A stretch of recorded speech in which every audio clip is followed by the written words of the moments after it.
Hello, Fightful Faithful. Welcome. It's a Tuesday. And on Tuesdays, we talk about NXT because that show is on tonight, and it'd be weird if we talked about it on a different night. I'm Alex, and this is Kate. You're right about all of that. It is Tuesday night. It'd be so weird if we talked about a different show tonight and this show on a different night. So this is your Soundgraps post show for November 4th, the day after my sister's birthday. So get in your super chats and your humper chats for her.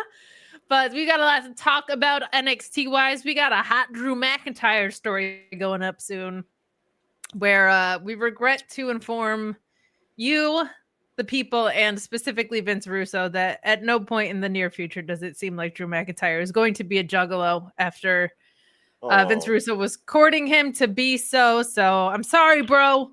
But unfortunately, it seems like Drew McIntyre is under contract for years to come. So check that out on FightfulSelect.com. Some exciting developments underway at the old Fightful Select, especially in the beginning of December arena. You're going to want to check that out. Some good things on the way at Fightful Select. Also, the Fightful Awards. You can vote on Fightful Select for those. You can sponsor a category by contacting me. You can also contact Sean, but I get commission. So contact me so I can stick it to the man. That's right. Take their money. But Alex, before we get into anything, we don't try to be too political on the show, but it is an election day for some people. Yes, it is. And I live in the state of New Jersey, and it was election day in the state of New Jersey. And I don't want to bring up like hotly contested issues, but I didn't get a sticker. I voted. I didn't get a sticker. The poll worker said that they were out since noon, which I was like, oh, great job, Jersey, for like turnout. I'm glad so many people are voting. Like, that's great that people are taking advantage of their democratic, rights in that way. But this used to be a proper country. And you might be thinking, oh, Trump's America, right? No, it happened under Biden too. I have not gotten a sticker that said I vote in the last 3 elections, Alex. Wow. And do I do it because I care about like the betterment of my future in the country? Kind of, but I'm mostly doing it for the sticker so I can take a selfie that I voted and humble brag about it. I mean, if it's been 3 straight elections, that feels like a you problem. That feels like on the 3rd election, maybe get your little butt out of bed, trundle it down to the polling place before they run out of stickers. If it means that much to you. That's all. Doesn't it seem like it's more an issue of the polling? They don't go bad. Why aren't you ordering rolls and rolls of them for election after election? Out by noon? Kate, listen, okay? Maybe you don't understand the plight of all the people out there who need things from the government, and you want them to spend their entire budget annually on stickers. Maybe, just maybe, they're cutting costs on stickers so they can do other things, like build a bridge or something. Okay? Listen, you have to pay to go to the beach in New Jersey. That money should be going to stickers at the very least. Out by noon is egregious. If it was like it's 6:00 and we're out, I understand. Out by noon? Not even the lunchtime voters. No, I get that. I understand, but there was a lot of people who wanted to vote today. And maybe if you wanted to vote as much as they did, you would have a sticker. This is why we can't talk about politics and the hotly contested issues like stickers and voting. I feel like, by the way, as a white girl, there should be a white girl reserve for those stickers because we're the ones really feeding that system. It is so many white girls with like, I voted selfie. Well, maybe not. There's probably a lot of people that get stickers that don't feel the need to post about it. Right. But the ones that post about it, which is kind of the point, are the white girls. Yeah. No, if it's got to be for the gram, right? It does, and for the talk as much. Right. Yeah. But apparently stickers do go bad. Okay, well then I'm a fool. I mean, after a long enough timeline, almost everything goes bad. But this is it summed up in Are you really voting if you're not hashtag voting? Is really what we're getting at. Apparently people have decided that it's voting puns because we got one from Louisville. That's Don't be a jerk about it. That's all we're gonna say. Spin ballot and delegates of agony. Like, here's what I wanted. I wanted, because we got the singles match debut of Saquon Shugars tonight, only like 10 months after they brought him into the company. And I thought that maybe we should do sugary treats as a pun, like candy and cookies and baked goods, something sweet that would make us all feel nice and happy and wholesome. But if we wanted, and also would have a lot less possibility of people sending us money with things that we probably wouldn't be able to read on the air if we did like a politics puns. So maybe we do sugary treats in honor of Saquon Shugars. I like that. If you have politically neutral ones that are bangers, feel free to send those in too. But I feel like leaning toward sugary, sweet. We can't really do like one sleeved. That's like there's not a lot on the bone there. So we'll go hard to do. We'll go with sugary sweet treats, because who doesn't love those? Tom LaValle says he got his sticker at 7:30 p.m. Maybe you should have gotten his polling place. This is what happened. Women, we get the short end of the stick every time, and the short end of the sticker. It's the way it works. They only allotted 70% to the dollar of stickers for women in this country. Mm-hmm. You get 70% of a sticker. Tim McFall says, money's for Kate's lazy lungs and Alex's immune system. We miss our sour leaders when they aren't together, and Alex's mental health really misses Kate. It is really true. I hear NXT had a show, but I had better things to do, like watch paint dry. You know what's been really bad for my mental health, Kate? Giving me a puppet that looks like me that I can have conversations with, because my best friend / surrogate little sister is out with an illness, and so I decide that I'm just going to use the puppet as my therapist. And it's there's a lot of things I've said on the air that I probably shouldn't have, but it's better now. I'm high on cold medicine, so who knows what I'm going to say. This is going to be a fun one. But this is great. Somebody was like, "Hey, you're sick. Are you going to take the night off?" And I said, "This is my one night a week. I get to hang out with my best friend and my surrogate little sister. No, I'm not missing this for the world." Well, that means a lot, because I know you hate friendship, so that means a lot. Oh, I can't stand friendship. I do miss it because I love us, and I love us as a whole and a duo. And like the behind the paywall shows, they're a special breed of unhinged. Like, we're not exactly on the rails here. No. But like we just don't talk about wrestling that much, I feel like. No, we don't. That's the problem of you and the puppet. On Mondays, it became tradition to try to talk about anything else for the first half hour before we even got started. Somewhere around Cavendish Bananas, it really hit its groove. That's good. Yeah, that's good. But I miss you all terribly. It's like it's not like great for my headspace to not be. I feel very disconnected, and it's weird. So I will be back as soon as I can, because that sucks. But I love you guys, and I miss you guys on my Mondays. Watching Raw, like with intent, not so much. I don't miss that part of recent. No, just don't watch it if you don't have to talk about it. Jim Beard says, I've heard from outside sources they are saving money on stickers to build a bridge over New Jersey to help people avoid it entirely, which is just mean-spirited. That is, especially because all you have to do is take one of our jug handles and just keep going right instead of left, and you'll veer away. Yeah. That's it. Yeah. Fun fact, Alex took his daughter to Sesame Land World? Sesame Place. Sesame Place. How did I not recall that? But you were driving through the great state of New Jersey, and I got a message from you that was like, what the hell is this not making a left turn business? And I was like, it's a part of our culture, along with diners and malls and not pumping our own gas. Yeah. You were like, this is confusing, and it makes no sense. And it was. You're correct in all of that. Yeah. But I've been living here so long, I forget how disorienting it is to not. Second nature. Yeah, I get it.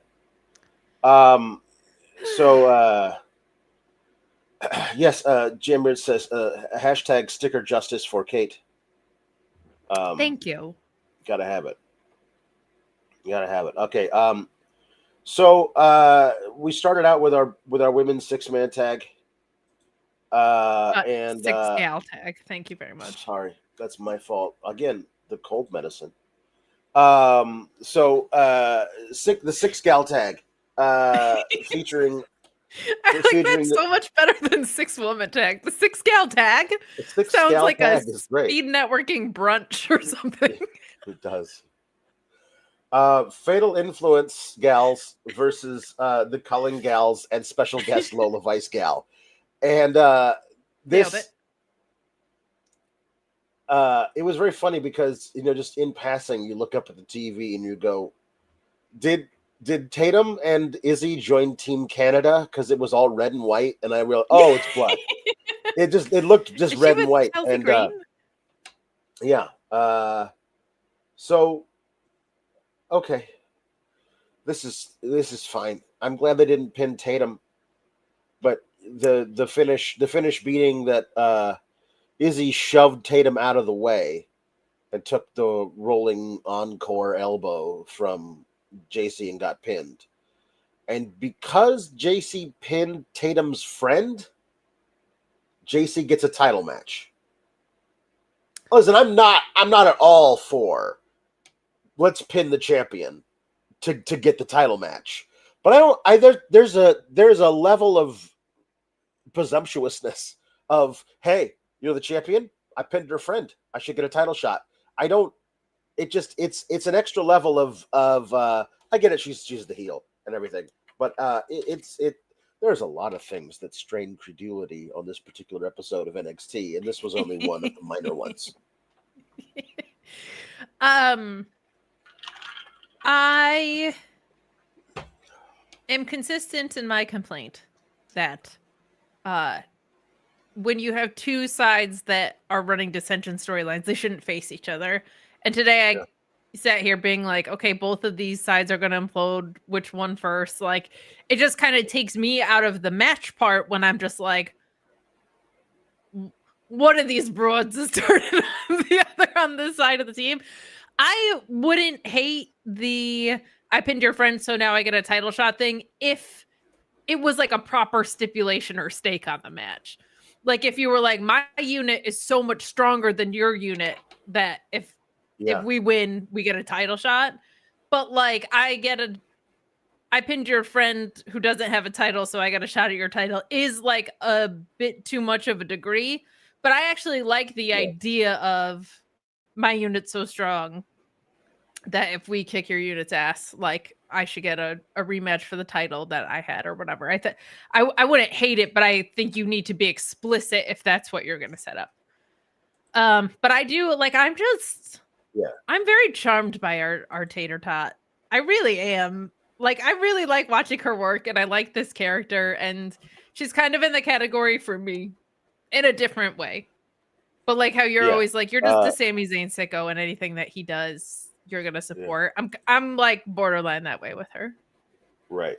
There was a moment where she and Lola Vice decided to do the shaking the butt thing and then butt in the face. And Izzi didn't want to go along with it. So she was the party pooper. She said, only one of us is Latina. And then they did the move. Well, that's the thing, is that if she can't say I'm a Latina. So I was like, what is she going to say? I'm a goth potato. And then hit her with a butt, you know? I'm a goth potato is so good. I mean, I don't know what else she would say. But yeah, so anyway, Izzi lost. And then later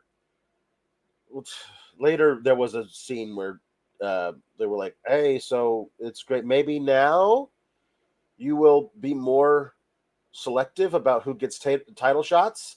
Like, I promise in the future I will do that. There is one thing I have to do, though, next week before Gold Rush. And they're like, Tatum, what's going on? And then she runs off, so I guess to talk to Ava. And then later they show a graphic that says, Tatum Paxley has one last thing to do before Gold Rush. Find out what it is next week on NXT. And I was like, they are scraping the bottom of the barrel for like, come back and watch same bat time, same bat channel, find out what last ridiculous chore that Tatum has to do before. Okay, it's just fine. Before we leave for the weekend, I have to make sure that I weed the garden or I'll never get done. That's what it felt like to me when she was like, I have one more thing I got to do before we can do it. Okay, bye. It's a bit much. I would like to see, I didn't expect it tonight. I would like to see Tatum start to realize what she has in her belt a little bit. Like, I think it's important for her character to have some evolution over the next few weeks if she's not going to just flat out lose this to Izzy in the very near future. Like, she should realize she has all the leverage, even though she's unhinged and she's surrounded by these frenemies or whatever. Like, she initially started this weird character arc chasing gold, and now she has it. So I would like to see her start to adjust her character to have checked that box a little bit and start to be able to either play games back or whatever. Like, she shouldn't be the same as a champion as she is without the belt. Like, that just shouldn't be the case, kind of for anybody, but especially for someone who started this saying, like, my mental health is contingent on whether or not I have a belt. I will pop heads off of dolls if I don't. Like, that's too crucial of a thing. I just don't think that if she's gonna be on the main roster, creepy goth girl with a heart of gold ain't a thing that like is a normal gimmick. So they're gonna have to make her creepy goth girl again, because that's the thing people go, I get that. If it's like, hey, this creepy goth girl seems sweet and nice to people, that's not a thing that goes far on the main roster of WWE. So we love her because we've been watching her this whole time. We've seen her journey from a gal wanting to be a part of a wrestling club, watching a water bottle and a towel on top of a speaker, and eventually going goth, and then finding friends and losing them, and her doll fetish. Like, we've seen her go through all of that stuff. So to us, it's like a heartwarming tale of Taters is the new NXT women's champion. But if you just transplant what she is currently to the main roster, that is dead on arrival. That's just not a thing that they use. You also can't be like alternative and not something else on the main roster. Like, you have to be like silly in the Judgment Day, or you have to be like so dark beyond repair, or you have to be supernatural. Right. Kind of Rhea as a babyface is the only one that got away with it. And they're gonna say that box is checked. So what is next for our sweet potato? Right. I mean, I think she could certainly pull off being Nikki Cross's tag partner, because I would like to see her in a match more than once a year. Sure. Well, she hasn't had one since. I mean, Nikki Cross Nikki Cross. Yeah, Nikki Cross has the same with both of them. Like, you had the fair criticism that Tater hadn't had a singles win before becoming champion since September of 2024. Yep. Nikki Cross hasn't had a match in that same time, and I understand. But like, she's going to AAA and she's doing the coolest bleed out the mouth spot I've ever seen in my life, and she's an insane performer. So I would like to see her do something. So Taters can get called up into that, but like, I can't get excited about anybody being in a women's tag team. That's an impossible thing to ask of fans. No, right. Yeah, why should I? True. No, you shouldn't. My God, I forgot we have Luis in the house tonight. Yeah, I know. So I just went to go check chats, and I'm like, Los Grandes, one Germanicano and dos Britannicanos, show up at the locker room. And one thing I will say about Ludwig is that were this gimmick not an affront to everything I believe in, he's doing it really well. He You know is. what I mean? Like it's. I think the gimmick itself is disgusting and abhorrent, but he's playing the hell out of it, and good for him. I it's. I have to find those things somehow mutually exclusive, because guess what? The gimmick's not going away. It's here forever, and he at least he appears to be a semi-fluent speaker of Spanish, which is more than could be said for Chad Gable. Like, it really makes you think what the hell this would have been if Chad Gable never got hurt, because he could not speak Spanish. And so this is a thing. He's literally pretending to be like a veteran luchador with he speaks Spanish and everything. He's got this weird way of moving, and you know, his mannerisms are all different. That's not anything that Chad Gable was doing. No. Like, he's taken this role and ran with it. The role is disgusting, but he's playing the hell out of it and actually making it into something worth watching if the heart of it wasn't a cruel joke being played by the writing staff on an entire country and its people. Well, it's also, I feel like it's, if the handoff wasn't what it was and the introduction to the character wasn't what it was, I wouldn't hate it as much, because it doesn't feel like mockery nearly as much with Ludwig Kaiser playing it. Yeah. I still don't like it, but it feels very different than. Yes. Like, it feels like different. a very, very different character. I don't think I'll ever be able to separate what he's doing from how they introduced it. No, you can't, because it's the same character, but it's not. Yeah. You know what I mean? So it's tough because, to your point, like, he's doing such a great job with it that you almost at points are like, forget the doing a great job with what part. You know what I mean? So it's tough. It's tough, but I agree with you in that, like, and I'm glad that he has made it something his own, because it's much more palatable.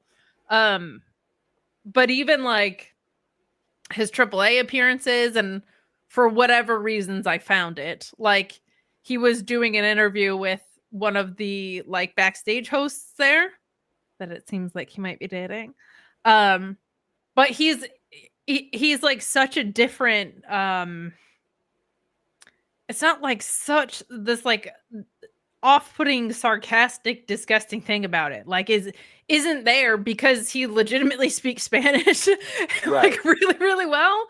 It doesn't feel like a mockery anymore, but the fact that it started, like, it'll always have the fingerprints of what it started at on it. Right. But like, the work he's doing with it is the best case scenario that we could ever get from something like this, I guess.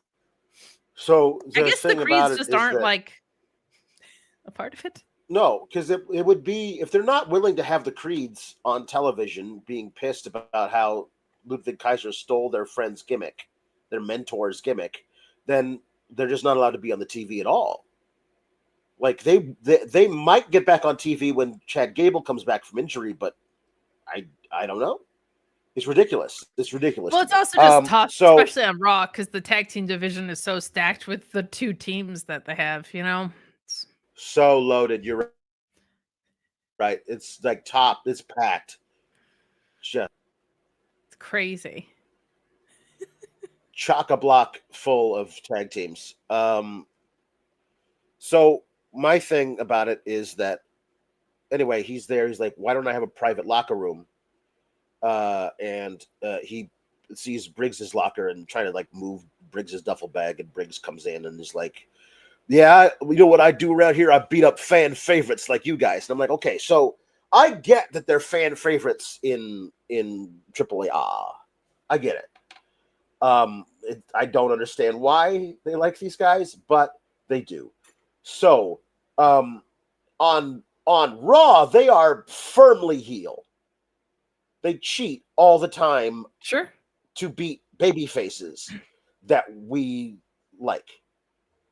So they come to NXT and they are presented as the same characters, but they're the good guys now. And to back that up, they're having them like Briggs, like, I want to fight you tonight.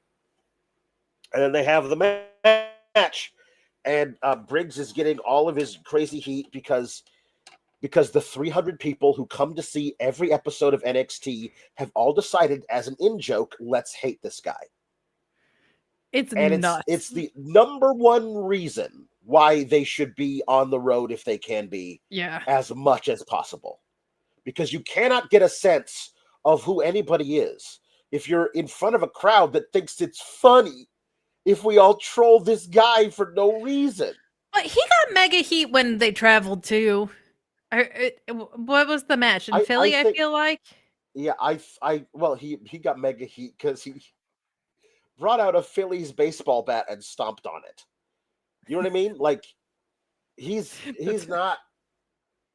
They're not doing a lot. Like, also, I think that the people who go to see NXT when it's on the road are people who view the shows, and they're like, we have taken our cues from the local audience, who has decided that we hate this guy. The same way they decided, the local audience out of the blue decided we like Andre Chase, even though before that there was nothing redeemable about the character. They said we like him now, and so that now he's a babyface. And so I'm not saying that we should have Briggs be a heel, or even that he's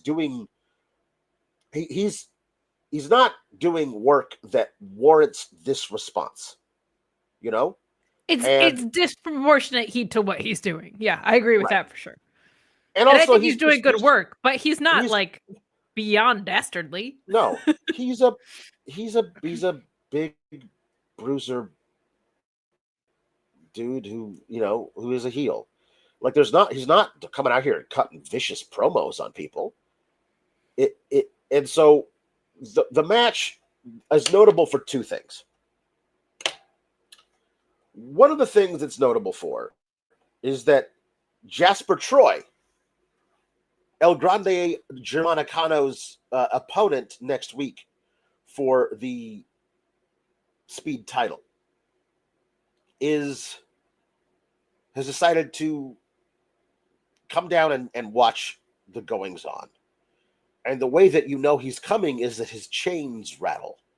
Now, this is a sound effect, because unless they put a microphone on his belt buckle right next to where he's holding the chains, there's no way you could hear them over everything else going on.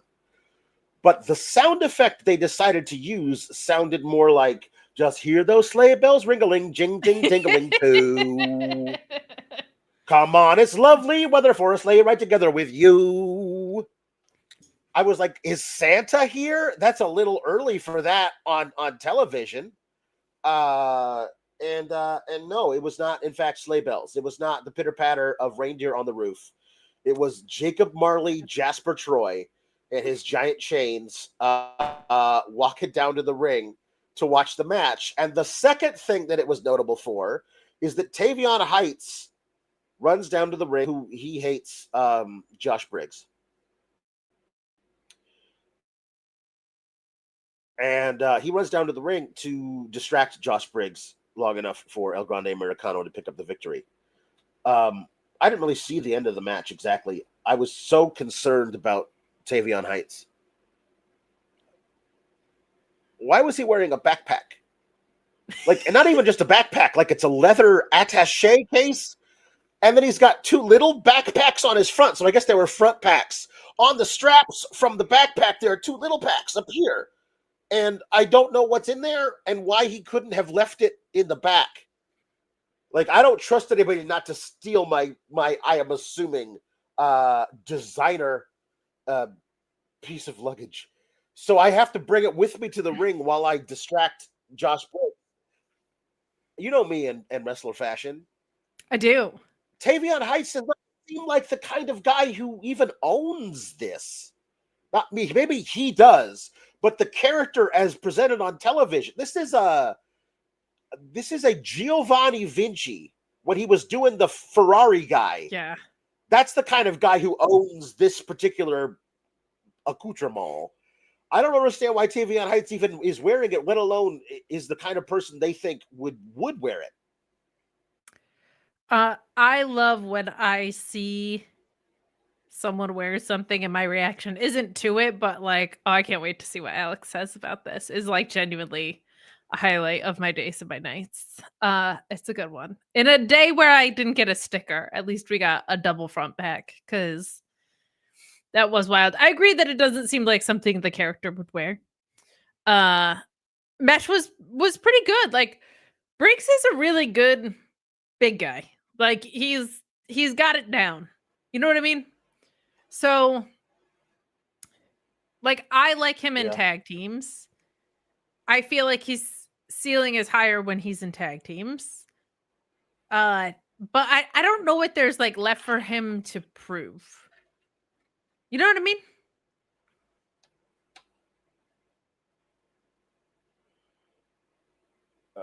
I do know what you mean. Certainly this particular role for him is not the best.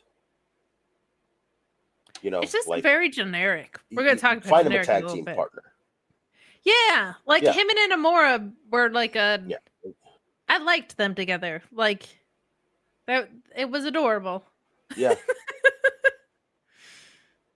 Yeah. Yeah.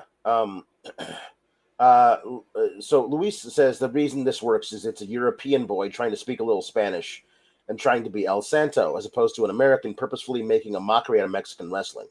Hence why it is super over in Triple A right now. That makes sense. Yeah, I guess. It just But it was birthed out of hatred. Like the way they first did it, they were absolutely mocking an entire culture. And so I'll never be able to extricate this version of it from where it came from. And he had 6 fingers when he first appeared. So there's that. But okay. Yeah, that's true. Yeah. To your point about like him being a heel and him being a face, like, this is a big problem to me in WWE that I feel like I'm the only one speaking about it, so maybe it's not that big of a problem. But the amount of like, I don't know, Logan Paul was a face and a heel in the same episode, but like, Dominic's a heel, he should be a face.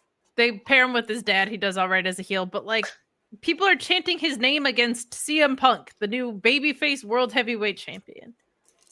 The Brawns are too cool to get boos. Like, I feel like I say this over and over again, that like there's just too many heels getting face reactions. And when Gunther's not around, it's really bad. Like, it's very, very obvious. And on top of that, you have this backlog now of like Drew. I gotta pull up the list, but like the amount that guy's lost this year is insane, and he's already a heel. LA Knight shouldn't go heel, but he's just lost every big opportunity he's had. So like the mismanagement with the top of the card is brutal because their motivations aren't going to work. Like, it makes no sense, because normally it's like there's a trajectory that gets born out of those losses. Kind of can't be. And on top of that, like so the people who need to switch roles, I guess is my point, can't, because they don't really fit those archetypes. And then on top of that, you have all this heel face confusion. So like with El Grande Americano, at least it's in different environments, so I get at least why that happens.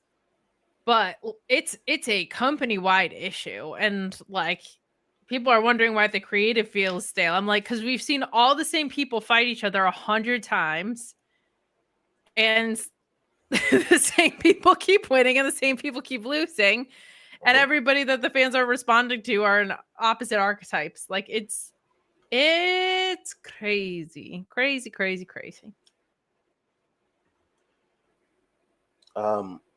Yeah. There's I think the major problem is that if you look back at the Attitude Era when wrestling was the hottest it's ever been, nobody had a title reign that lasted a year. Yeah. A few months. And then you put the title on a different guy. And then that way that guy gets to win one and not go 1-12 over his last 13 world title matches like Drew McIntyre.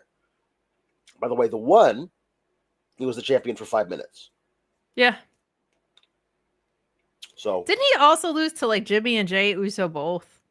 Like it's been a really bad year for Drew. And he's already a heel and he's already a justified heel. So where do you go with Drew? And he lost clean to Cody twice. Like clean, well, pretty clean by their standards. but their standards suck. Like Cody intentionally DDT'd him onto a title belt after making sure the ref wasn't looking. Yeah, it was heelish. So we're about to talk about that, honestly. Tim McFall says, why would you have a genetic freak like Julius Creed on TV? Come on, guys. It's not like one of the letters in WWE stands for wrestling. Jeez. Of all the ones that, like, there's a few that are heartbreaking. His, to me, is the most. Because I'm like, this dude is in his prime and a once-in-a-generation talent from, like, an in-ring perspective. Like, Shelton Benjamin, hate to say his name, but, like, Brock Lesnar, whatever. Like, from just being an athletic freak. And he's sitting at home waiting for Chad Gable to come back. Yeah. Alex, we have some chats to read. Well, at least one. We do. My dad says happy November. Well, it's my dad. And he says happy November to the SGS, Alex, and the Christmas czar. I'm going to explain that momentarily. But here at the Elizabeth Pringle household, we're mangling gingerbread and hoping everything won't suck. A few years ago, we've had a couple of Christmases that have gone through rough times, and I am somewhat militant in my pursuit of keeping the Christmas spirit alive, even in the face of adversity, sickness, etc. And I might have appointed myself the czar of Christmas. It might have happened one year, and that attitude of militant Christmas joy has spread through our Christmas times. And let's get into it. We're going to get into it. And everybody in the chat, I want your thoughts on this, okay?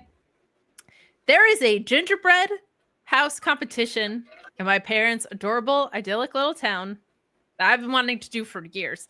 When my parents were looking at the house that they ended up buying now, there was a little, like, it's one of those situations where there's like 2 dining spots, and I'm like, oh, that's like the little gingerbread nook where we can create our little gingerbread house because it's like all cute and whatever.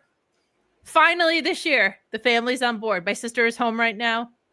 We're like, we're going to do it. They're all excited. I come visit. They've got Christmas decorations out in October because they're like, we're showing Kate our commitment to all of this. I am harassing them for weeks, mostly my sister. You're in charge of the actual gingerbread part. How's it coming along? Ignore, ignore, ignore, ignore, ignore. What happens? Tomorrow, entries are due. Just the forms. But the actual houses are due on the 9th. They have been dragging their feet on this gingerbread business. And so yesterday, it was my sister's birthday. We went to celebrate as a family. Could we enjoy it? No, because I had to whip them into shape. But bullying works. And what did they do today? They baked gingerbread. Okay. So that is the Christmas czar. Bullying works. This is bad sister behavior. I don't know if you meant that about me or her, but bullying works. Thank you, Jesse Ozog. A gingerbread champion, Bill Alphabet. And gingerbread house construction is not even big here. Oh my gosh. So we're trying to do the leg lamp, like in the scene. Uh-huh. So it's ambitious, but I'm excited. That is ambitious. You only got 5 days to pull that off. I know. Well, we could have had weeks. I know.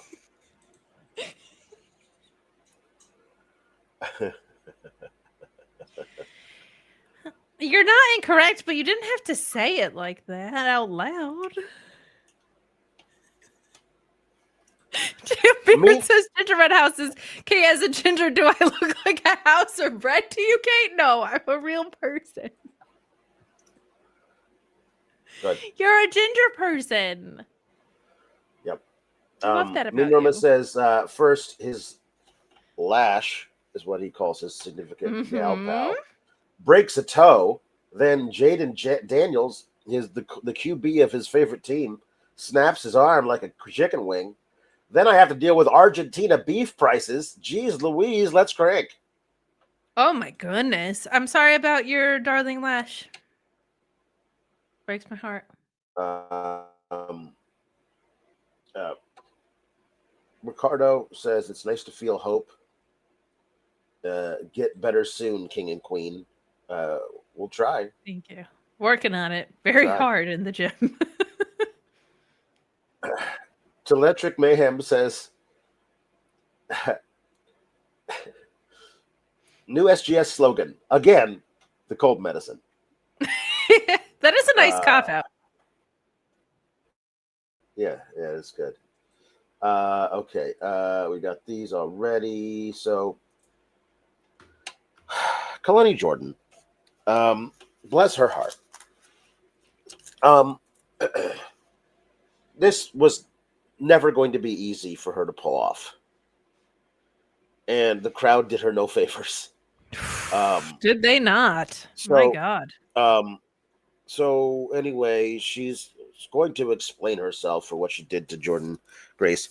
If these are real marks on Jordan Grace's face from the belt, maybe don't hit her so hard. And if they're not, fantastic makeup job by Jordan Grace.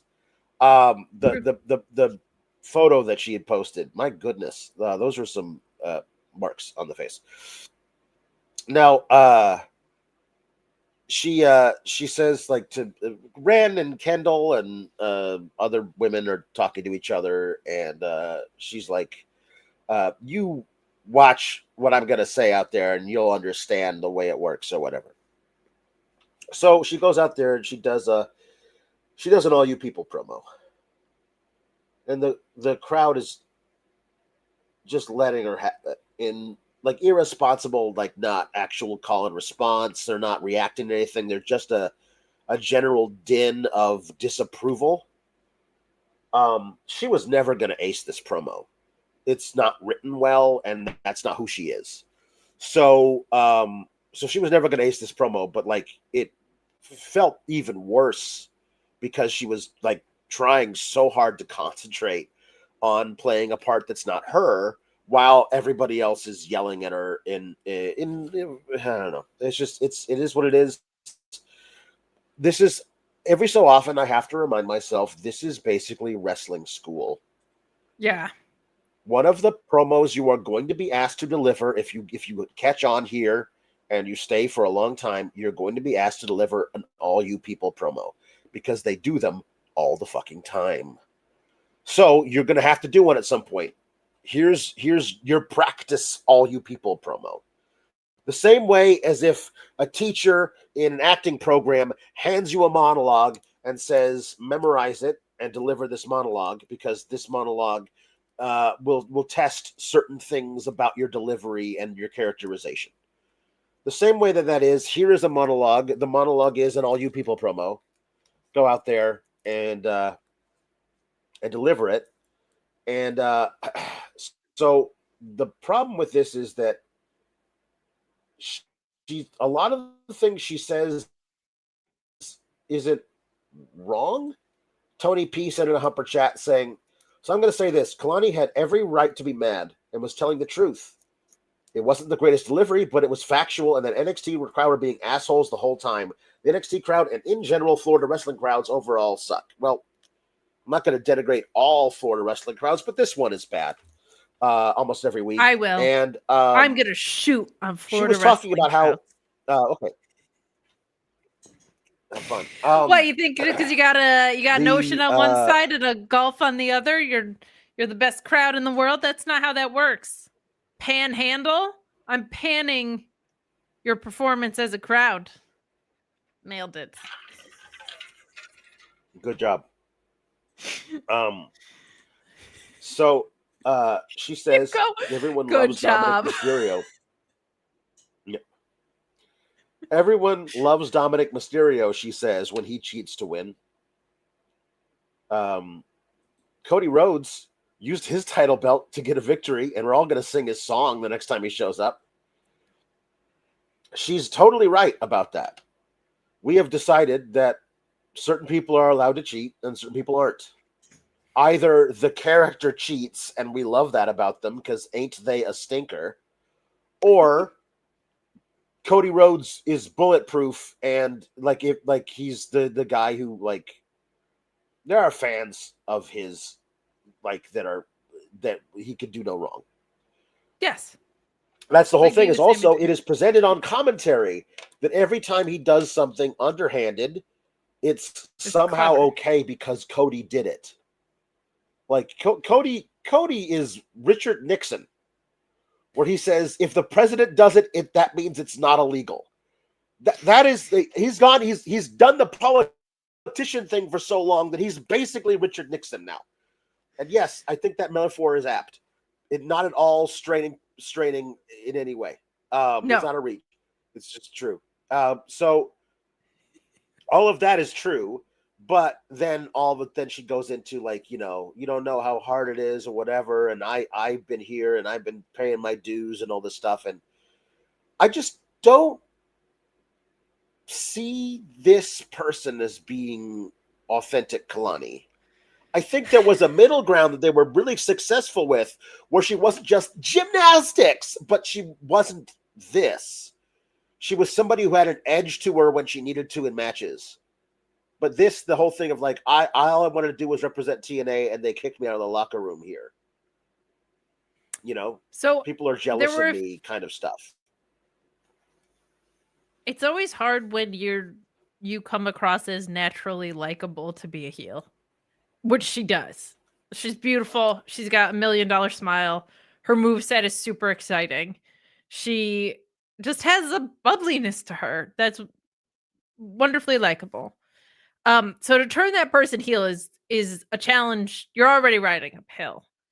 The other thing with this promo is, because it was funny, I was like, man, there's a really big difference in the you cheered for this guy, even though he did all these things wrong, versus that person standing across the ring from me. Like when, I hate doing this, but it's the easiest example. When MJF went in on Hangman and did like, it wasn't a you people promo, but it kind of was, because he was like, oh, Hangman did nothing wrong. He only burned down someone's house. He like recounted all of Hangman's sins. But what worked about that for me, at least, was like Hangman was across the ring from him. So it wasn't like he was blaming the fans to the fans. He was like, I hate the fans because of the double standard they hold against you. And that's why I hate you. And that's why I'm going to beat you. So like anytime there's a promo that's just directed at just the crowd, that's a tough promo to pull off as the most seasoned heel performer. Not having the person across from you makes it 10 times more challenging, in my opinion. The other thing with this was, like you said, it's just not. It just doesn't feel like who she is and who we've known Kalani to be. And later in a backstage, she says, like, you're what an Olympian doesn't understand, which is second place or whatever. I was like, man, they should like, why aren't they leaning into like that part? Like, why are we not? I remember you said when we were like trying to think of like what could work for her as a face would be kind of like that, the overachiever thing who like is so locked up that they don't even know how to exist in an environment that has relationship dynamics. There's probably a heel side to that that's really interesting. But this was like, it's such a tough balance, man, because it's like sometimes you want to go generic so that the wide net can catch something, but sometimes you go so generic that you're just saying stuff. So I appreciated the stuff about Cody and Dom because it's like it at least was rooted in something, but it just it didn't feel like who she was. And like it's tough to cut a promo on any crowd. Never mind, no one's across the ring from you. Never mind, it's the same 300 people you see every week. So that's just tough. That's really tough. Louise says that the Kalani that was conflicted when she had the match against Julia was by far the best version of her. She had an edge but stayed likable. It was a perfect balance, which made this segment frustrating. Tim I McFall like says Cody her Rhodes. Cody Rhodes better is a heel. Okay. as a heel or like leaning heel. You know what I mean? Like that's where I struggle is like she's a better face as a character, but her in-ring is more interesting when she has an edge to her. Yeah. Tim McFall says Cody Rhodes is a heel. KO was right. Well, Kevin Owens is always right about everything. Right. He's right. Always right about everything. Yeah. So Lei Ying Lee, the former Xia Li, calls out Kalani Jordan, but Kalani has decided I'm not defending my title at Gold Rush because none of you deserve to have a title match with me or something. And then Ava's like, you don't get to make that choice. This is my show. And Kalani's like, well, you don't even get to make that choice because you're the GM of NXT and it's the TNA title. And Tyra May Steele is like, how dare you disrespect our GM? And Ava's like, hey, so yeah, I can't make you defend that title, but you're on my show now, so you're gonna face Tyra May Steele tonight. And tonight, and so okay, so Tyra May Steele absolutely dog walks Kalani Jordan for the last 3 minutes of this match. Kalani Jordan does a drop toe hold into the middle turnbuckle, which still has the padding on it, and then a weird little slam thing that could not have hurt, and then a split-legged moonsault and wins. I hate when they book this finish. Tyra was hitting her with big move after big move after big move, giant lariats, like a reverse, like onto your face angle slam. And oopsie daisy, I tripped and hit my face into a pillow, and I lost.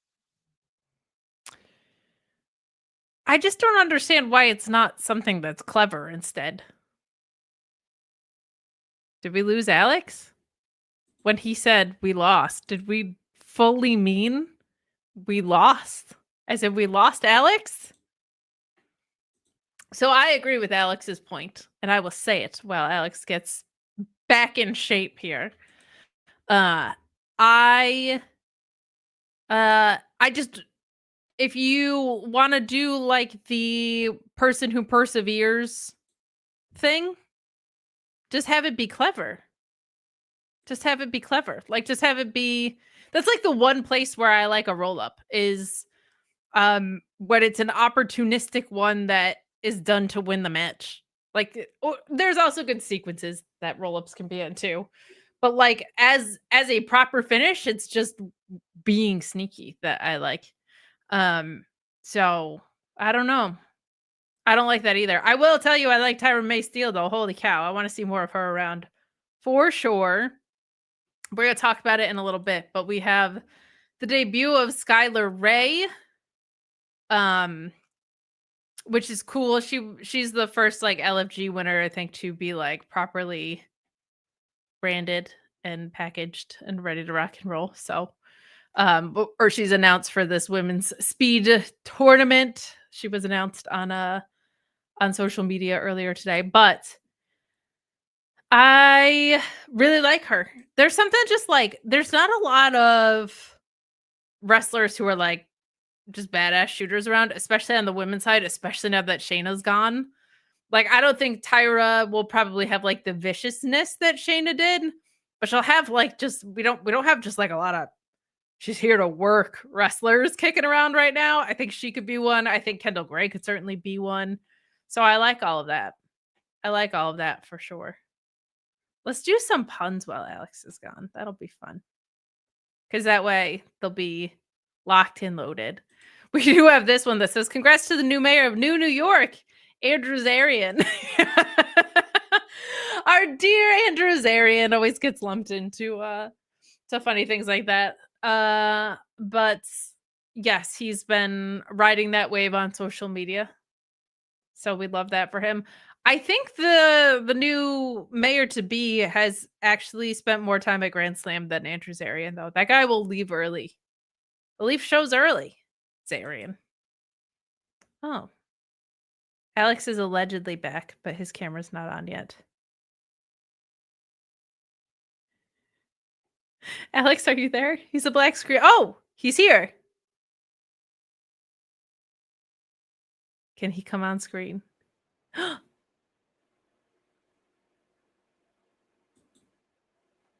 Alex, can you hear me?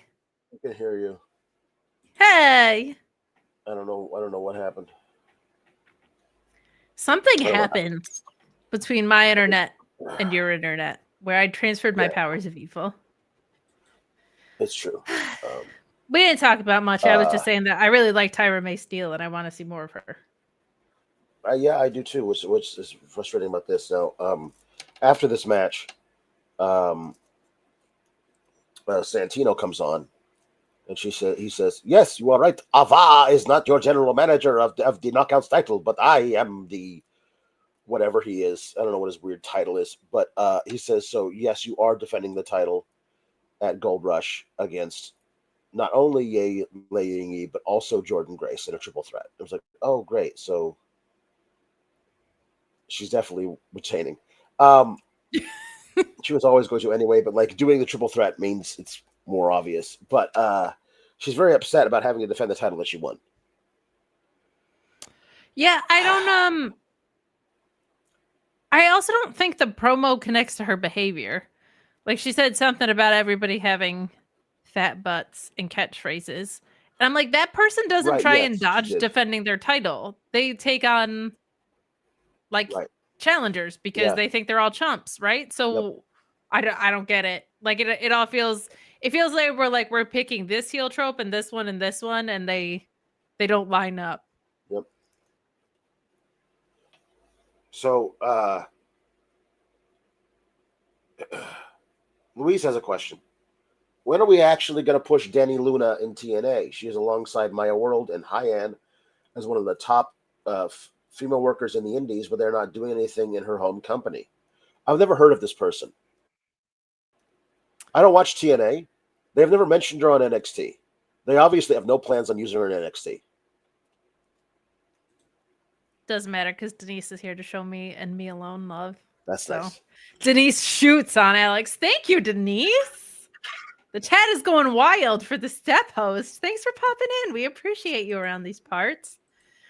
From what I've seen of Danny Luna, she's great, but the fact that she wasn't involved in the crossover stuff has bewildered a lot of people. Like people that follow the TNA product much more closely than I do have been like, she would have been perfect for that team. So Louise says, imagine Shingo Takagi, but British and super strong. Shingo is super strong, but I understand what you're saying. Yeah, I don't, it's a shame because the Knockouts division isn't kind of, it's always been such a hallmark of TNA and it doesn't feel that way, even watching peripherally. But there were so many people were like, how is she not a part of this whole crossover angle? Because she's so great and new and exciting. So we will see. We will see what's to come. But the fact that you don't know who she is and you cover this all the time is not great. Yeah, like they haven't mentioned her name in NXT. And they have a partnership with TNA where they bring over a lot of different women. So, I don't know. She would have been like a good TNA squad person to have. Yeah. So, they only have so many things they can do between announcing the match is going to happen and then the night when the match happens. One of those things is a contract signing. And the other thing is a split screen interview that ends when one guy gets angry enough to get up and walk away, and then they find each other in backstage area and they brawl. And they chose that one tonight. I don't think anything was said of substance. No. I think that both Trick and Ricky are good promos and they were fine here, but like nothing was said that changed anything.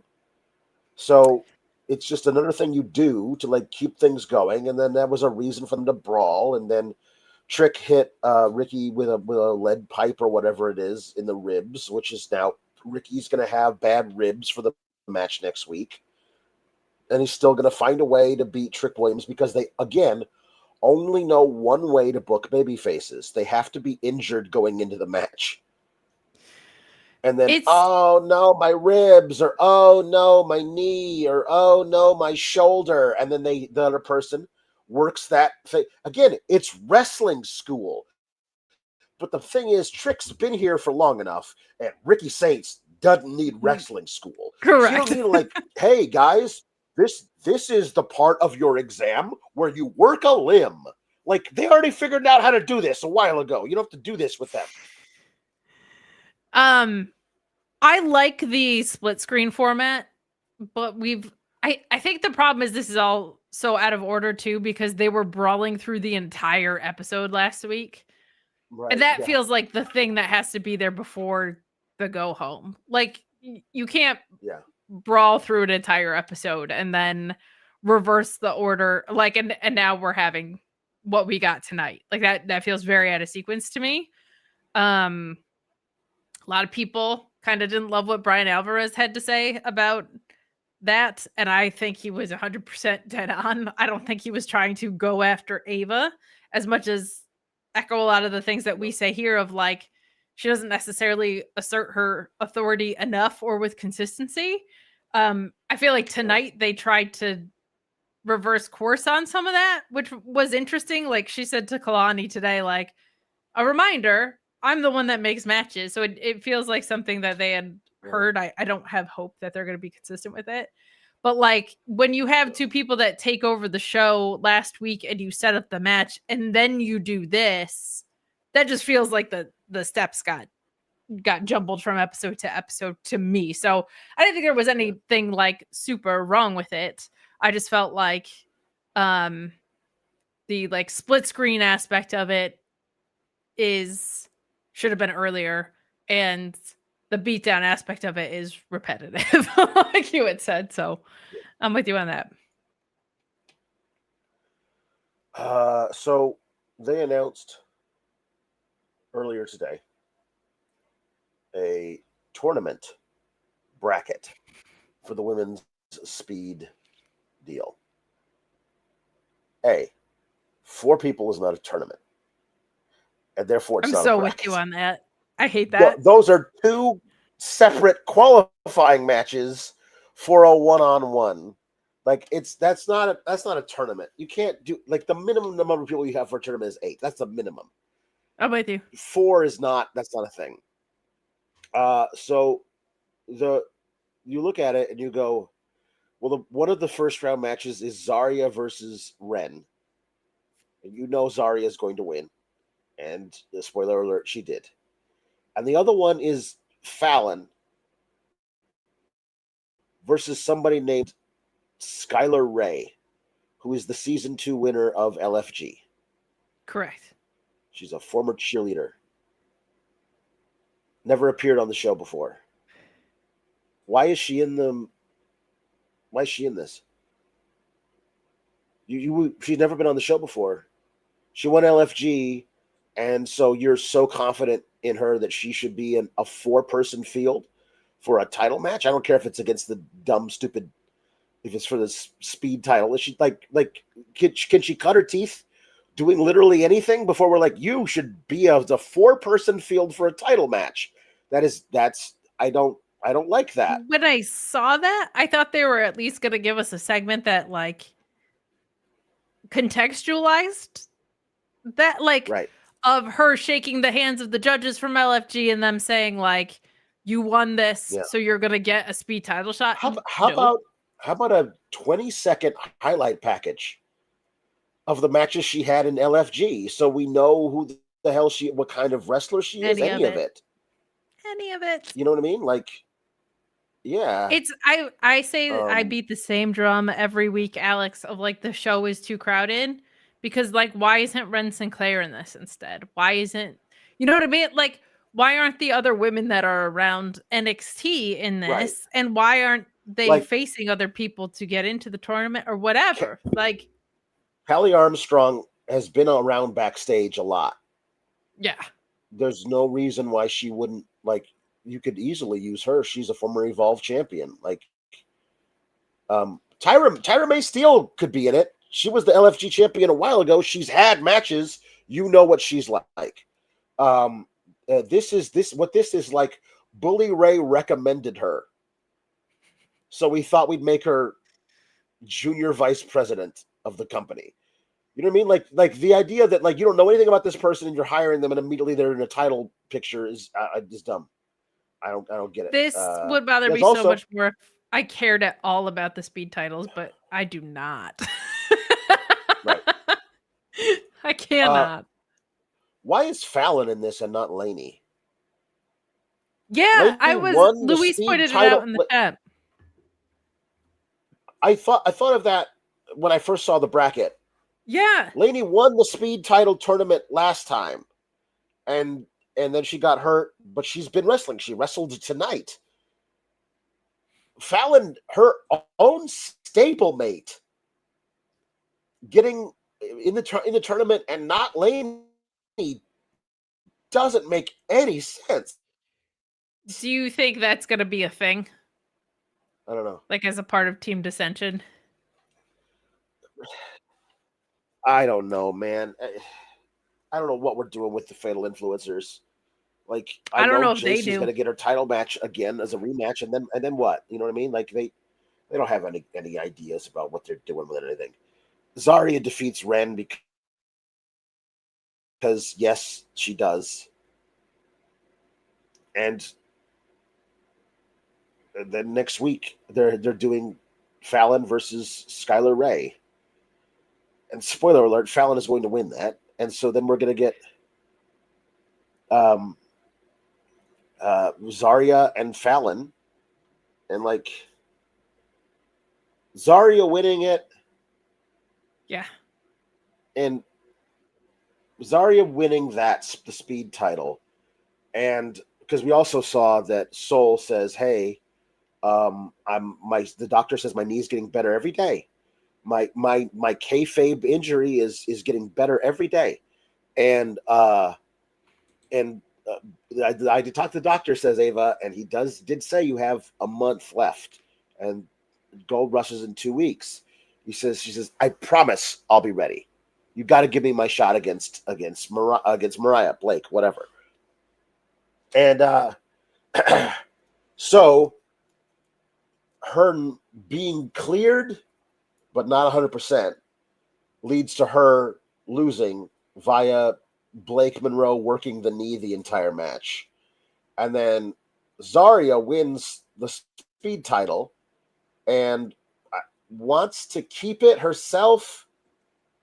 And Soul's like, no, but you said you were going to win that back from me, though. Like, I don't know. I don't know how this is definitely leading to them breaking up. One of them turning on the other. It's probably Soul turning on Zarya, and again, you don't have to do that. You don't have to do heel Soul. They can't help you don't have to do heel Surfer Girl. It's just really not a thing. I mean, both parts of a shoe. I can appreciate that. The Soul and the heel. Yeah. Okay, fine. That's very good. I will say Zarya, like in 4 minutes. The spear, the F5, like she's amazing. Can we see her unleashed, please? It's very funny because if she does win and like actually defends it, they've just decided to put the speed title for the men because I think Jasper is winning next week. Jasper, Troy, and Zarya are the equivalent of each other as far as like being big, wrecking balls, yeah. and like. Oh, great. We just decided to do the same thing for both tournaments. That's awesome. You know what? I called out Zarya's F5 and her impressive spear, but sometimes not everybody has the most impressive spear, Alex. Yeah. Sometimes their spear needs a little help. Sometimes their spear is looking like Jey Uso's on a regular basis, or CM Punk's trying to match wits. And all I can say is I hope they find their way towards some Blue Chew. We always talk about your mailman. He's the one delivering your packages, but you're just trying to deliver a package of your own. And we told you how BlueChew.com and the code FIGHTFUL can help you do that. You know, better sex, better in the bedroom, main event performance, all that good stuff. But listen, your mailman, whether your mailman's interested in you or interested in what's going on in that bedroom, he's going to be like, listen, I know this package arrives safe and discreetly. I haven't heard of you going to the doctor. I haven't heard anybody from the pharmacy saying that you've been there, but something's got to be going on. You got to be using some sort of performance booster, so to speak. And then you're going to have to fess up. You're going to say Blue Chew. And then that mailman's going to be like, hey, can you deliver it by my back door? Do you got a special delivery for me? Maybe a little something for my mail slot? Listen, I'm just trying to help you out. I'm just trying to make you have that better performance. And Blue Chew is as well. We can't help what the mailman does after that, but it's going to arrive safely and discreetly. But make life easier by getting harder. Discover your options at BlueChew.com. We got that special deal for listeners. Get that first month free. Just pay $5 shipping. God, hush money for the mailman. Visit BlueChew.com for important details and safety information. Hush money for the mailman. I could have gone the rest of my life without hearing Sean talk about a mail slot in that context. Well, here's the thing. Sean updated a bunch of our clips, and so these are all new to me too. But now that I know that bothers you, that's going to be the one we hear every time. Great, fantastic. I can go ahead and take off my headphones for that one. So, Vengeance Day, February of a this day of year vengeance is when Dork State, Fart State debuted, and they beat up Obafemi, and then they almost murdered Robert Stone. No one is safe, and then they cut a lot of promos in the parking lot. Along the way, they beat up Javon Evans a lot. Yes, and if you know the history between Jay Malachi, Javon Evans, and Lucky Ali, Saquon Shugars, you go months ago, you go, oh, this is leading to a real feud between Saquon Shugars and Javon Evans. Boy, I can't wait for that to happen 9 months from now. You know, one-off match, and which it appears to be a one-off match. Saquon Shugars, Lucky Ali, tremendous wrestler, tremendous talker, should be designated as the leader of Dark State. If nobody else was, he should be it. This is his first singles match. He and Javon Evans tore it up. They're great. You've had him on your television show for 9 months, and this is the first time you're giving him a singles match. Like, I could probably count the number of matches total that he has had, including tag matches, on one hand before tonight. Just like, because it's mostly when they do tags, like it's Osiris and Dion Lennox. You're not wrong. A 6-man tag or an 8-man tag, is he even involved? I think he's probably seen the least amount of ring time total than all of these guys, and I get it. They are all much less experienced than he is, so they need more ring time, more reps to get better. But you employ Lucky Ali, and he is talented enough in every possible way to be one of your top stars. And we're finally getting him to have a singles match with Javon Evans, and he loses.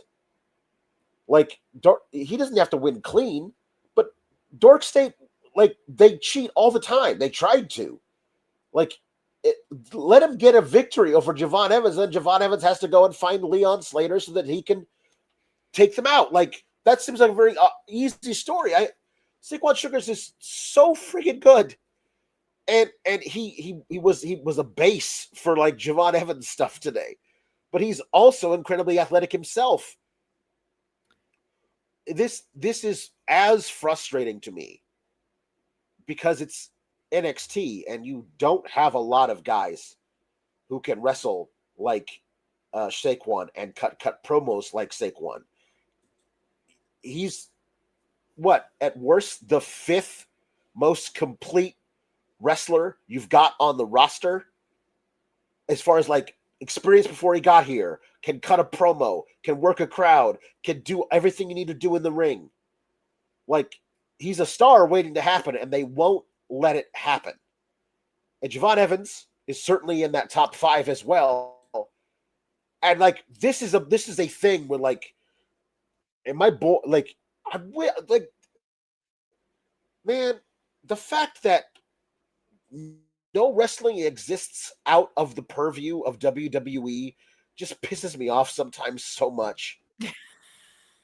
They should be able to refer in promos with each other about the amazing matches they had on the indies because it's real to them. Like, that is part of this thing. It's like these are different people entirely who don't have those memories. And I think they let it be great. They wouldn't let it be great because if it was great, you'd want more of it. So here, just do a good to very good match, but don't ever teeter on to great because you can't, because we don't want you to.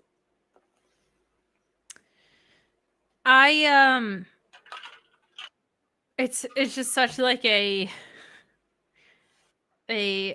confirmation of my belief that sometimes wrestling just really gets in its own way. Because everything with Dark State feels like I'll put it this way. I fully believe that Saquon Shugars has the ability to lead a group of guys and carry things forward.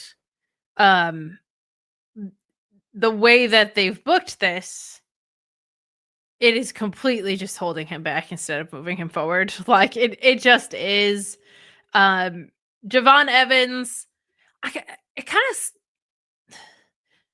Ethan Page and Javon Evans trilogy was like some of my favorite stuff to happen in this new wave of NXT. But it kind of feels like Javon Evans should be the one to beat him because it feels very silly he's walking around without a title unless they're just like, we're pulling him up to the main roster sooner than later. But they don't seem to do like call-ups anymore. But like it feels like Javon needs to be doing things that are title level at this point.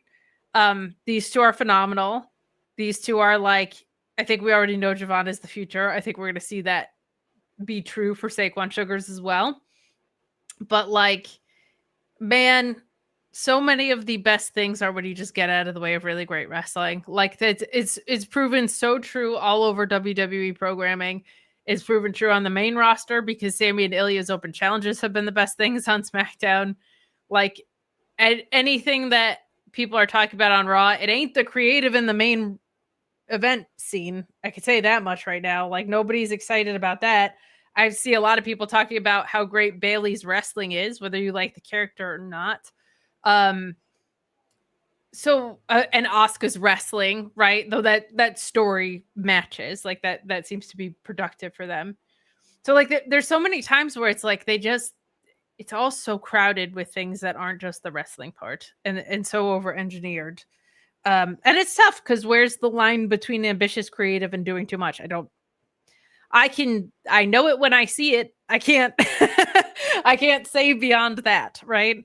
As far as what you said about like not being able to acknowledge things in other ecosystems, they've gotten so much better at that, but it hasn't trickled down like that far, which sucks. Like they've gotten better about, I mean, there was a while in WWE where the main roster wouldn't even acknowledge NXT, much less anything outside of itself. And now they acknowledge their partners and say like people came from other places, which was even a no-go for a long time.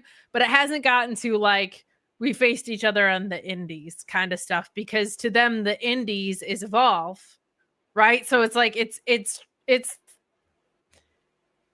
that match was only 2 years ago and they should be able to say like, it's not even history between us. It's still the present. So it's tough. It's tough. Yeah. Louis saying NXT was trying to find the right dance partner for Javon before he wins the world title when they had the perfect candidate sitting in plain sight this whole time. This is true. Anyway, I did enjoy Javon like dodging all the attacks from Dork State on the outside before finally getting back in and beating Saquon with a couple of cutters. Yeah. But yeah, it's weird when the referee is like, well, I guess you pulling the guy out of the ring while he's pinning somebody is allowed. You know, like, what point is that not interference?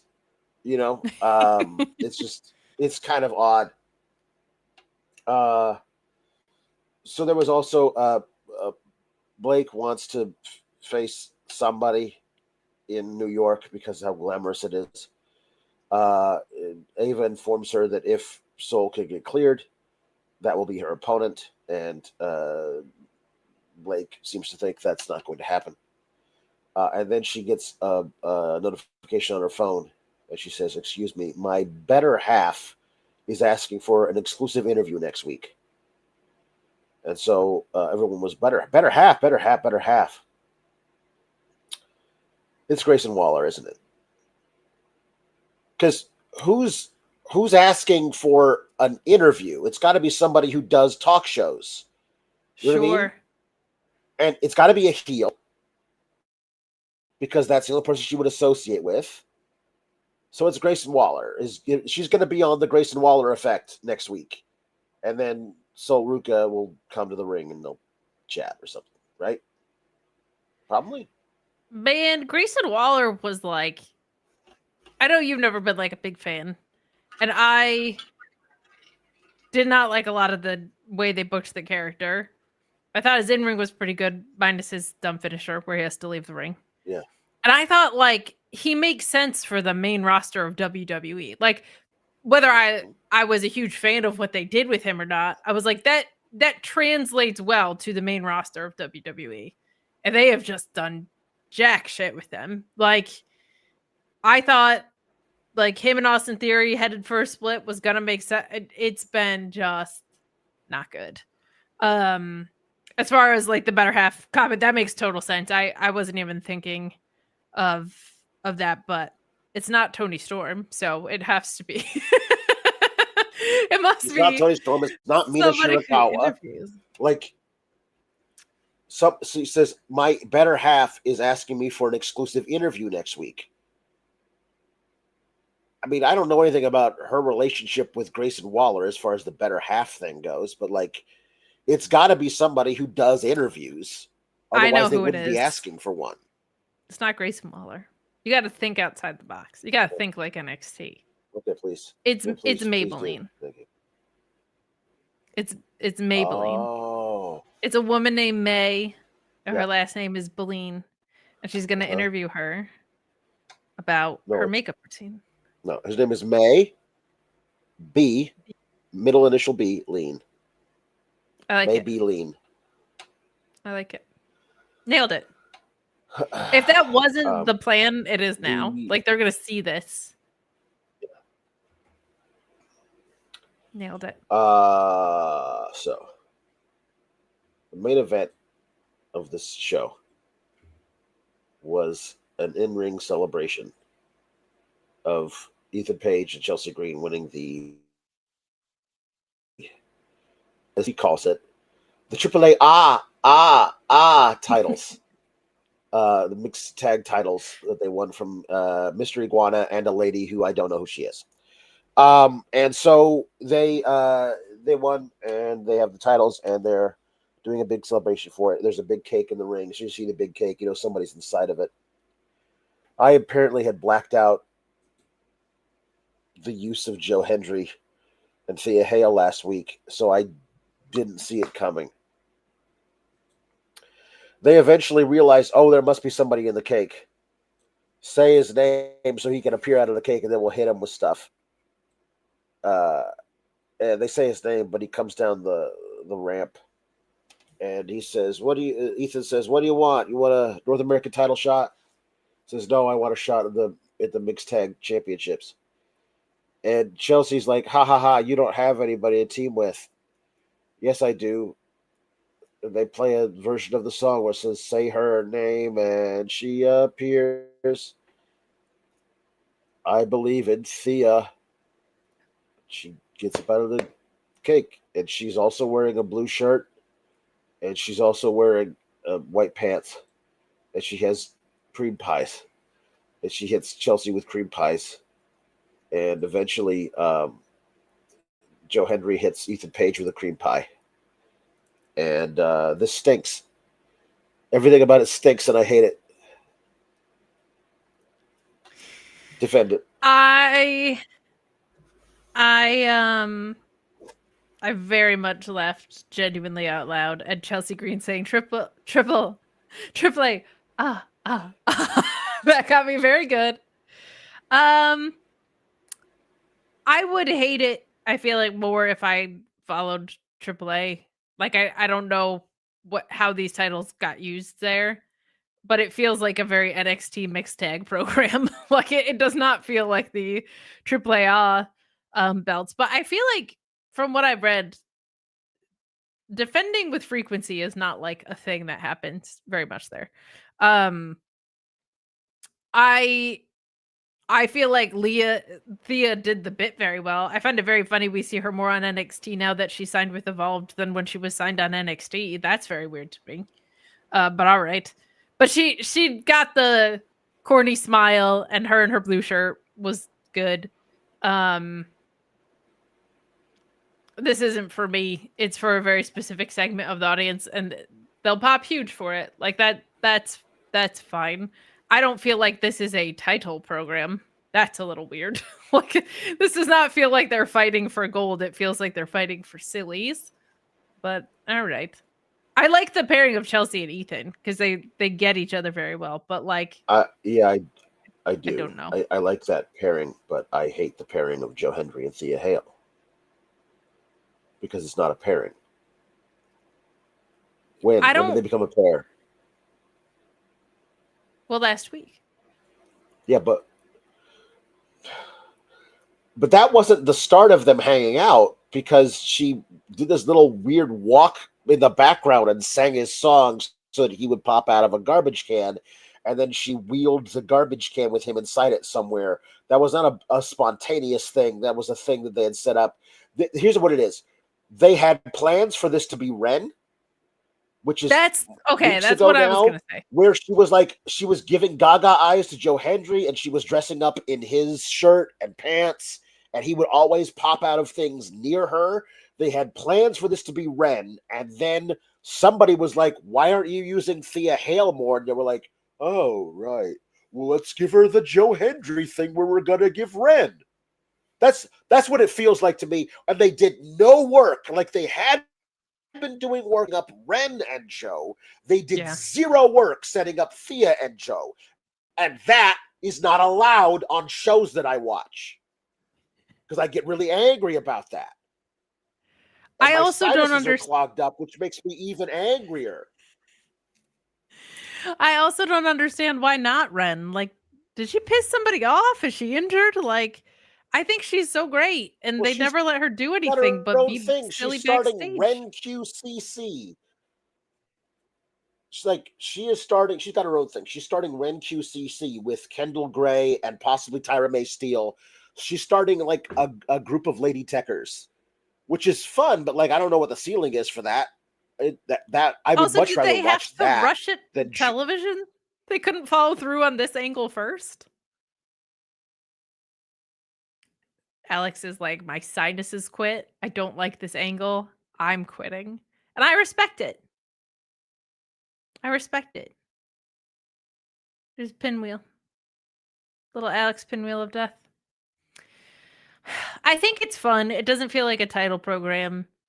I definitely felt like it was carved out for Ren, and I don't understand the pivot. I'll tell you that much.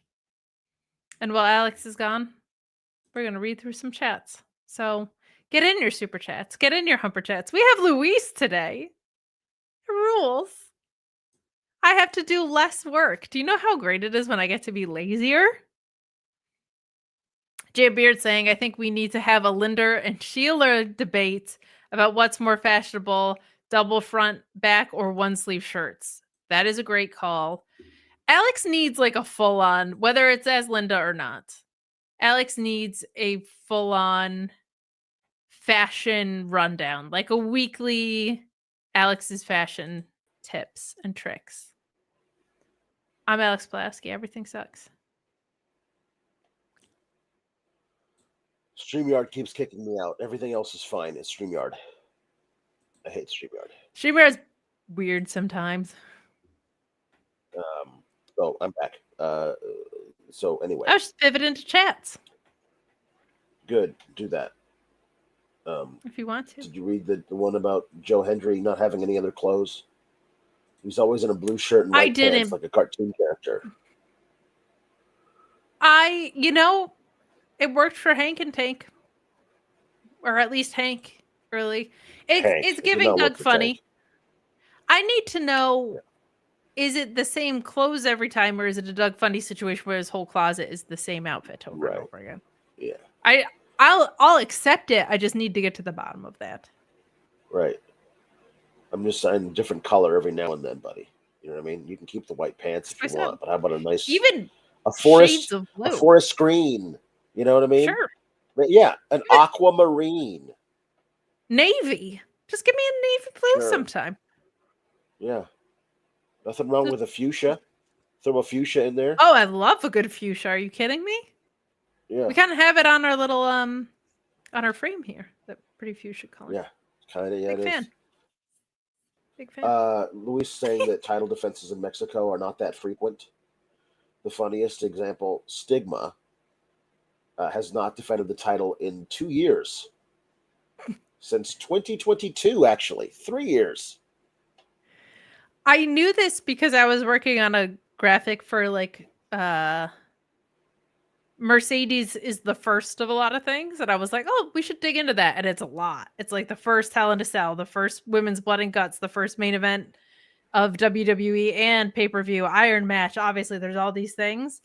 And in my research for that, I'm looking at, they're like, oh, she defended her CMLL title. And they were like 3 times already. Like the CMLL account put that out there. I was like, oh yeah, 3 times over the course of a few months. And then it said like the previous winners or whatever. And it was like Willow defended it 0 times or something. And they're all very spread out. And then the more that I dug into it, I learned that it's not as frequent there. They're also not weekly episodic. So it runs differently. But yeah. I did not know 2 years without a defense feels like you need to vacate it. Roman Reigns is jealous.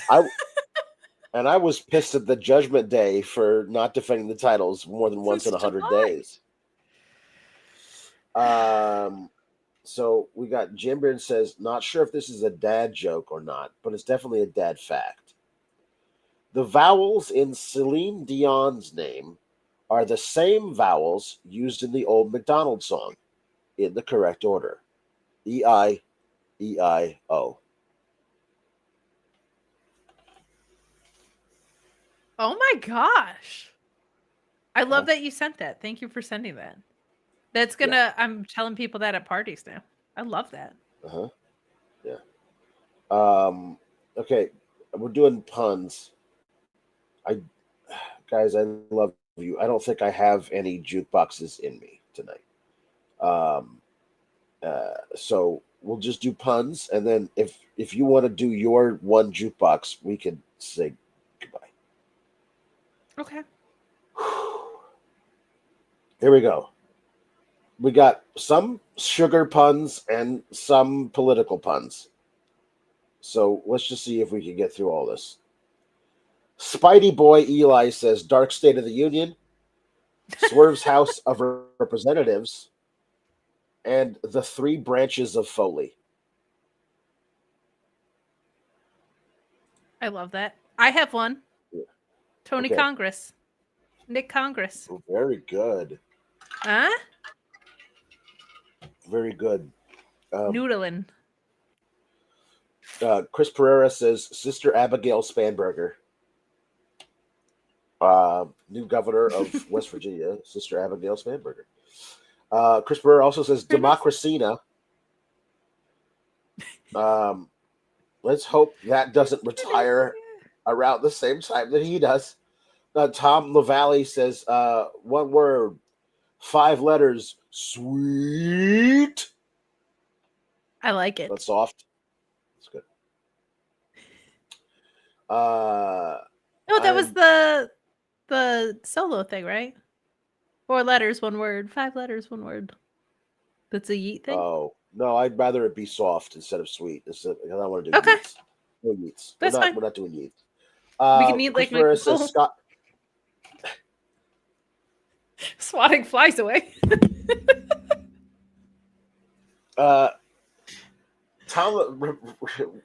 Chris Pereira says Scotty rigs elections.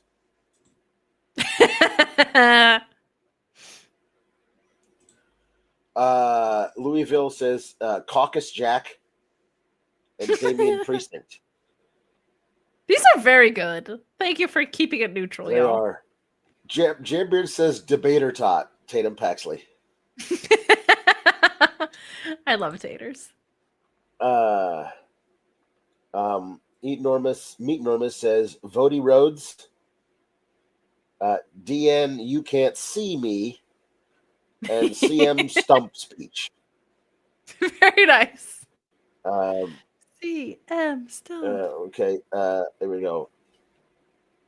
Meet Normus says Gerrymander Lynn, natural election, Cesaro swing state, Penta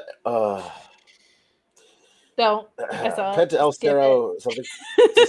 Stephanie Vautois. Very good.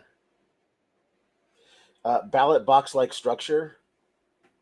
And okay, it's over here now. Ballot box like structure. Hanging Chad Gable. Remember Hanging Chads? That was a big deal.